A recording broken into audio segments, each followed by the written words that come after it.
Breakfast കഴിക്കാനായിട്ട് ഇറങ്ങിയതാണ്. ഇതെല്ലാം ഇവിടേക്കുള്ള തന്നെയാണ് കേട്ടോ. Good morning. ബ്രേക്ക്ഫാസ്റ്റ് ആയാലോ? നമ്മളെ റൂം അതാണ്. മോർണിംഗ്. ഇന്നലെ കാണിച്ചില്ല സ്കൂൾ ഇതാ. നല്ല ബഹളം നടക്കുന്നുണ്ടല്ലേ. കുട്ടികൾ ഫുട്ബോളോ മറ്റോ ട്രെയിൻ ചെയ്യുന്ന കേൾക്കുന്നുണ്ട്. Thank you. തുടങ്ങിയാലാ? എന്തൊക്കെയുണ്ട്? പഴംപൊരി പല സൈസിലായിട്ട് ഉണ്ടാക്കുന്നുണ്ടല്ലേ. ജ്യൂസ് ഉണ്ട്. Thank you. Do you like to have coffee? Yeah, coffee with milk. Okay. Same? Yes, Same. നല്ല ബ്രേക്ക്ഫാസ്റ്റ് ആയിരുന്നു കേട്ടോ. അങ്ങനെ ഉണ്ടായിരുന്നേ. ഇവിടെ ഒരാളുണ്ട് കമ്പനിക്ക്. വിളിച്ചിരിക്കുക. ഓർഡർ വരുമ്പോൾ മാറിയിരിക്കും. അതാണ് ബ്രേക്ക്ഫാസ്റ്റ് ഞാൻ കഴിയിഷ്ടം. ഇവിടെ ടേബിളിലെല്ലാം ഈ ഒരു സംഭവം കാണും അല്ലേ. ഇതെന്താന്ന് മനസ്സിലായോ? ഇത് ഒലിവ് ഓയിലാണ്. Good morning. നമ്മളിനി പോകുന്നത് ഫേമസ് ആയ ഒരു ഹോൾഡർ ബംഗറിലാണ് നമ്മൾ ഈ പൊക്കോണ്ടിരിക്കുന്നത്. 9 മണിക്കാണ് തുറക്കുമെന്ന് പറഞ്ഞു. ടൈമിംഗ് ഉണ്ട് കേട്ടോ. 10 മണിക്ക് സ്റ്റാർട്ട് ചെയ്യും, 3 മണി വരെ. എല്ലാം 1 മണിക്കൂർ ഇടവിട്ടുണ്ട്. നമ്മളിപ്പോൾ നിൽക്കുന്നത് ജിയോ കാസലിൻ്റെ അകത്താണ്. ആ കോൾഡ് വാർ ടണൽ കാണാൻ പോയപ്പോൾ അത് ക്ലോസ് ആയിരുന്നു. ക്ലോസ് അല്ല, 10 മണിക്ക് സ്റ്റാർട്ട് ചെയ്യത്തുള്ളൂ. അപ്പോൾ നമ്മൾ വിചാരിച്ചു ആദ്യം ഇവിടെ വന്നിട്ട് അത് കഴിഞ്ഞിട്ട് അങ്ങോട്ട് പോകാമെന്ന് വിചാരിച്ചു. ഈ കാസലിനകത്ത് എപ്പോഴും ഉള്ള സംഭവം അല്ലേ, പ്രൊട്ടക്ഷന് വേണ്ടിയിട്ട്. ഇതെല്ലാം ഒറിജിനലായിട്ടോ. സാധാരണ നമ്മൾ എല്ലായിടവും ഏതെങ്കിലും ഒരു മോഡലേ കാണത്തുള്ളൂ. 1913, 1672 കഥ പറയാനാണെങ്കിൽ കുറേ കാണും. പഴയ പുലിക്കുട്ടികളാണ്. പീപ്പിൾസ് പവറിന്റെ മോണുമെന്റ് ആണ് ഒഡീസി പാസ്കലി. അൽബേനിയയുടെ കമ്മ്യൂണിസ്റ്റ് ഡിക്റ്റേറ്റർഷിപ്പിൽ ഇതുപോലുള്ള ഒരുപാട് നാഷണൽ പാർസിസ്റ്റിന്റെ സ്റ്റാച്യൂസ് കൊണ്ടുവന്നിട്ടുണ്ട്. 283 ടാങ്കുകളുള്ളതിൽ ആകെ സർവൈവ് ചെയ്ത 3 എണ്ണത്തിൽ ഒരെണ്ണമായിരുന്നു. പുലിക്കുട്ടി നടന്ന പോരാന്. ഈ അലി പാഷയുടെ അൽബേനിയൻ ഒരു ഫോഴ്സ്ഫുള്ളായ ഒരു റൂളറായിരുന്നു. ആ റൂളറിന്റെ സമയത്തുണ്ടായിരുന്ന എക്യുപ്മെന്റ്സ് ആണ് ഈ കാണുന്നതെല്ലാം. ഇതെല്ലാം വൺസ് യൂസ് ചെയ്തിരുന്നതാണ് എന്ന് പറയുന്നത് ബ്രിട്ടീഷ് ഓട്ടോമൻ എംപയേഴ്സിന്റെ ലിങ്ക് ആണ് കാണിക്കുന്നത് ഈ ഓരോ മെഷീനറീസും. ഇത് എന്ന് പറയുന്നത് അലി പാഷയുടെ സുപ്രമസിക്കുള്ള ക്വസ്റ്റും കൂടെയാണെന്നാണ് പറയപ്പെടുന്നത്. സെന്ററിൽ കണ്ട ഒരു ഫുട്ബോൾ സ്റ്റേഡിയം ഇവിടെ വന്നുകൊണ്ടുണ്ടോ. ഇവിടേക്ക് ഇത് കംപ്ലീറ്റ്, ഈ ഏരിയ കംപ്ലീറ്റ് ഇവർക്ക് കാണാൻ പറ്റും. ഒരു ഇൻവേഷനും നടക്കത്തില്ല. എന്ത് വന്നാലും നേരെ അവർക്ക് അടിച്ചിടാൻ പറ്റും.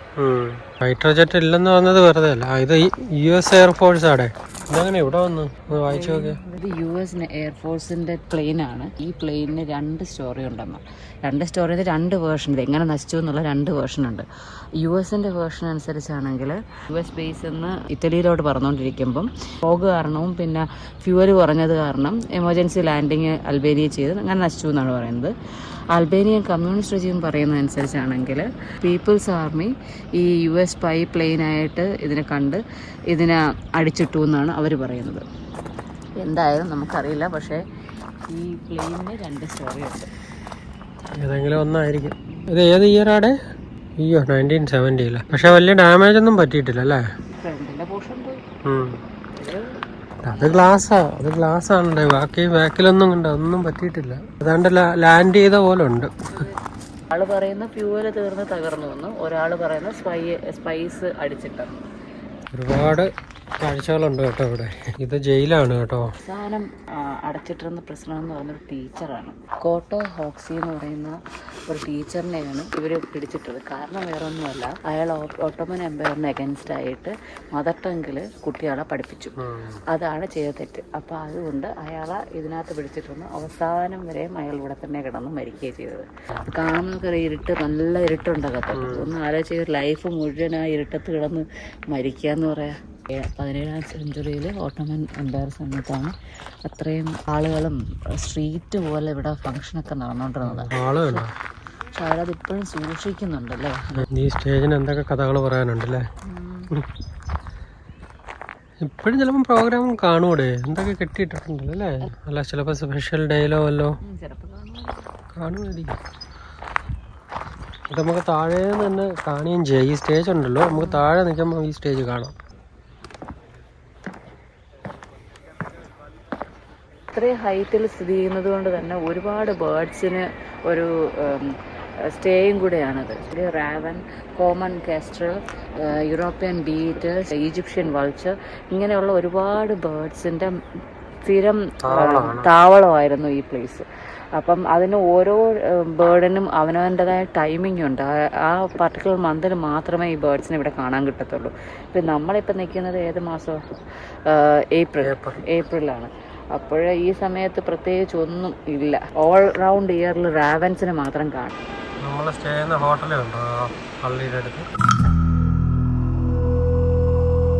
ഇതിപ്പോൾ ലെജൻഡ് ഓഫ് ആൽജിറോ എന്ന് പറയുന്ന പോയിൻ്റാണ്. സ്റ്റോറി പറയുന്നതനുസരിച്ച് സിൻബിഷി ആയിരുന്നു ആ സമയത്തെ റൂളർ.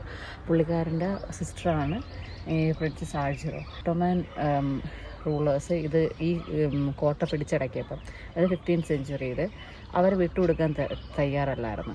അവരെന്ത് ചെയ്തെന്ന് വെച്ച് കഴിഞ്ഞാൽ ഇവിടെ നിന്നുകൊണ്ട് സ്വന്തം കുഞ്ഞിനെ എടുത്ത് ഓടി ഇവിടെ നിന്നെടുത്ത് ചാടിയപ്പം അവർ താഴെ വീണ് മരിച്ചു. പക്ഷെ കുഞ്ഞ് മരിച്ചില്ല. കുഞ്ഞവിടെ കുടുങ്ങിക്കിടന്നു.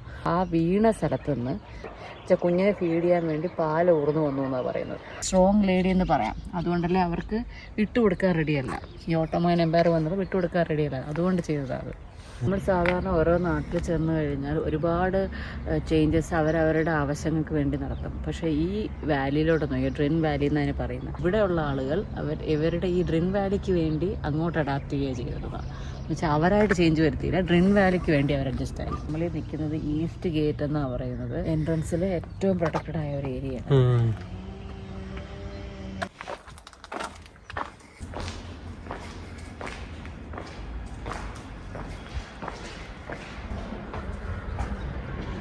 ഇവിടെ നിന്ന് എല്ലാം കാണാം അല്ലേ? താഴെ നടക്കുന്ന ഓരോ കുഞ്ഞു കുഞ്ഞു മൂവ്മെന്റുകൾ ഇവിടെ നിൽക്കുമ്പോൾ നല്ല വ്യക്തമായിട്ട് കാണാം.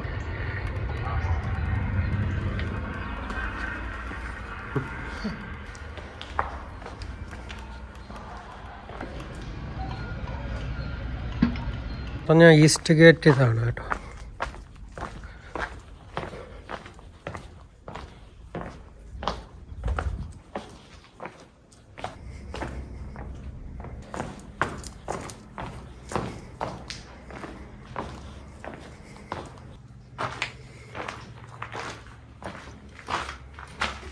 ആർട്ടിസൻസ് ട്രഡീഷൻസ് അന്നുള്ളതുപോലെ തന്നെ ഇപ്പോഴും ഡെവലപ്പ് ചെയ്തുകൊണ്ടിരിക്കുകയാണ്. ഇവിടെ പല രാജ്യത്തും ചെയ്തു കൊടുക്കുന്നുണ്ടോ? അതെ, ഒരുപാട് വർക്ക്ഷോപ്പുകൾ ചെയ്യുന്നുണ്ട്. ക്രാഫ്റ്റ്മാൻ ഒരുപാടുണ്ട്. അത് അന്നുണ്ടായിരുന്നു, ഇപ്പോൾ അത് വീണ്ടും കണ്ടിന്യൂ ചെയ്തുകൊണ്ടിരിക്കുകയാണ്. ഇങ്ങനെയുള്ള വർക്ക് എല്ലാവർക്കും ഒന്നും ചെയ്യാൻ പറ്റത്തില്ല കേട്ടോ. അതെ, ഒരുപാട് ഡെവലപ്ഡ് വർക്കുകളുണ്ട്. ഇതേ സിസ്റ്റം തന്നെയാണ് ഇവിടെ ഈ സിറ്റി മൊത്തവും ചെയ്തു വെച്ചിരിക്കുന്നത്. നമ്മുടെ നാട്ടില് നമ്മള് വീട്ടുമുറ്റത്ത് ഇന്റർലോക്ക് ആ ഒരു സംഭവം ഉണ്ടല്ലോ, അത്ര മാത്രമല്ലേ നമ്മൾ കാണുന്നുള്ളൂ. ഈ ഡിസൈനിലാണ് ഈ കാസിൽ ഉണ്ടാക്കിയിരിക്കുന്നത്.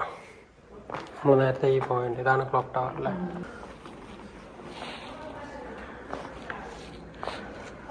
പിന്നെ നമ്മൾ നേരത്തെ പറഞ്ഞ പ്രിൻസസ് ഓഫ് ആൽജിറോ. പിന്നെ നേരത്തെ റാവൻസിനെ കുറിച്ച് പറഞ്ഞായിരുന്നല്ലേ? എന്താ റാവൻസ്? നമ്മൾ എത്ര നേരം കണ്ടതല്ല ഇവിടെ തന്നെ എക്സ്പ്ലെയിൻ ചെയ്യുന്നുണ്ടല്ലേ? ബ്രിട്ടീഷ് 19th സെഞ്ച്വറിയിലുള്ള ക്യാനൽസ് ആണ് ഇവിടെ ഉള്ളത്. അങ്ങനെ എല്ലാം നമ്മൾ എത്രയും നേരം കണ്ടതെല്ലാം കൂടെ ഒറ്റ വ്യൂ. ഇവിടെ ഫേസ് ചെയ്തൊരു പ്രതിസന്ധി ഇവിടെ എന്താണെന്ന് വെച്ച് കഴിഞ്ഞാൽ, ഇവിടെ നിൽക്കുന്നവർക്ക് വെള്ളം ഈ ഭാഗത്ത് എത്തിക്കാൻ ഇവിടെ ഒരുപാട് ബുദ്ധിമുട്ടിയിരുന്നു. അങ്ങോട്ടൊക്കെ എന്തെങ്കിലും കാണുമായിരിക്കും അല്ലേ? നിഗൂഢതകൾ കാണുമായിരിക്കും. അതെ അതെ. ഈ കാസിൽ പണ്ട് മുതൽ രണ്ട് ക്രിസ്ത്യാനിറ്റിയും അതുപോലെ മുസ്ലിംസും ഒരുപോലെ കൊണ്ടുപോകുന്ന കാസിലാണ്. മീൻസ് അതാണ് റിലീജിയൻ ഫോളോ ചെയ്യുന്നത്. അതിൻ്റെ കൂടെ അവർ ബെക്കാഷി സുഫിയറും ഫോളോ ചെയ്യുന്നുണ്ടായിരുന്നു. എൻട്രൻസ് ഫീ ഒരാൾക്ക് 400 ലേക്കാണ്. അൽബേനിയ വരുന്നവർ കണ്ടിരിക്കേണ്ട സ്ഥലങ്ങളിൽ ഇതും കൂടി ആഡ് ചെയ്തോ അല്ലേ? മൂന്നാമത്തെ കാസിലാണ് നമ്മളീ കാണുന്നത്. ഇത്രയും ഇൻഫോർമേറ്റീവും ഇത്രയും വെൽ മെയിൻറ്റൈൻഡ് ആയ ഒരു കാസിൽ വേറെ കണ്ടിട്ടില്ല. മറ്റതെല്ലാം ജസ്റ്റ് ഓപ്പൺ ഫോർ ഓൾ. അത് മാത്രമല്ല, ഇവിടെ ഫൈറ്റ് ചെയ്യാൻ വേണ്ടി ഉപയോഗിച്ച എക്യുപ്മെന്റ്സ് എല്ലാം അതുപോലെ തന്നെ അവിടെ വെച്ചിട്ടുണ്ട്. സാധാരണ കാസിൽ കയറുമ്പോൾ നമ്മൾ 1 or 2 ഒക്കെ കാണാറുള്ളൂ. ഇത് ഓരോ പോർഷനിൽ ചെല്ലുമ്പോഴും ഓരോ സ്റ്റോറി അവർ പറയുന്നു. വ്യക്തമായിട്ട് എല്ലാ കാര്യങ്ങളും എഴുതി വെച്ചിട്ടുണ്ട്. ശരിക്കും ഇവിടെ വരുന്നവർ ജിയോകാസ്റ്റ് മസ്റ്റായിട്ട് കാണുക. അതുപോലെ തന്നെ ജിയോകാസ്റ്റ് വരുന്നവർ ഈ കാസ്റ്റിലും കൂടി വന്ന് കണ്ടിട്ട് പോകും. പറഞ്ഞ ഈ കാസ്റ്റിലിനെ കുറിച്ച് പറഞ്ഞതൊന്നും നമ്മൾ പ്രിപ്പയർ ചെയ്ത് വന്നതല്ല.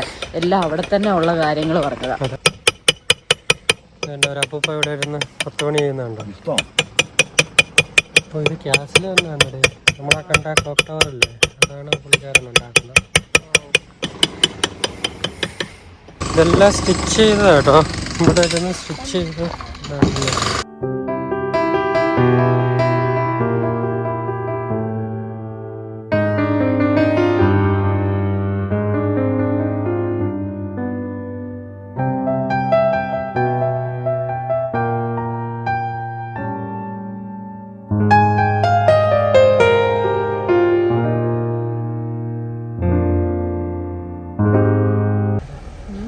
തറ ഉണ്ട്, അതിങ്ങനെ പിഴിഞ്ഞോണ്ടിരിക്കുകയല്ലേ.